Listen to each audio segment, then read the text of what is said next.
அனைவருக்கும் நமஸ்காரம். ஸ்ரீ மகா பெரியவா சரணம். இன்றைய தினம் நாம் பார்க்க போகிற கோவில் திருநள்ளாற்றில் இருக்கக்கூடிய தர்பாரண்யேஸ்வரர் கோவில். இது காரைக்கால் மாவட்டத்தில் உள்ளது.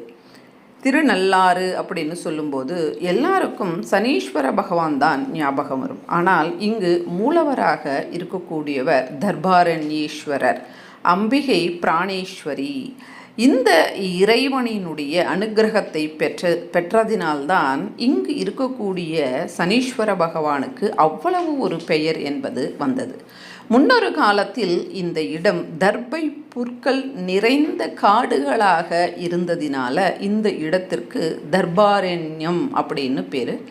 அதற்கு பிறகு இங்கு கோவில் இருந்ததினால தர்பாரண்யேஸ்வரர் அப்படின்ற திருநாமம் இங்கே இருக்கக்கூடிய ஈஸ்வரருக்கு வந்தது.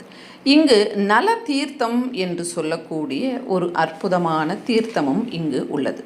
இந்த கோவில் 1500 ஆண்டுகள் பழமை வாய்ந்த கோவில்.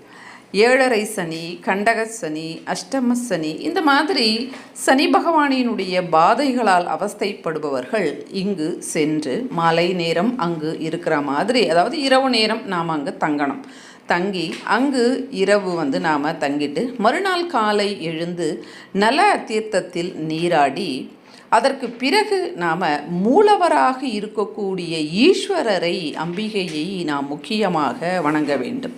ஆனால் யாரும் அந்த மாதிரி செய்வது கிடையாது. நேராக சென்று, அதாவது சனீஸ்வர பகவானைத்தான் இங்கே வழிபடுறாங்க. ஆனால் அங்கு இருக்கக்கூடிய ஈஸ்வரரை நாம் முதலில் வணங்க வேண்டும், அம்பிகையை நாம் வணங்க வேண்டும்.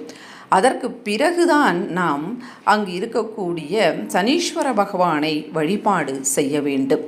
அது மட்டும் இல்லாமல் நல தீர்த்தத்தில் நீராடும்போது அங்கு இருக்கக்கூடிய குளத்திலேயே அவர்கள் அணிந்திருக்கக்கூடிய ஆடைகளை அப்படியே விட்டு விடுகின்றார்கள்.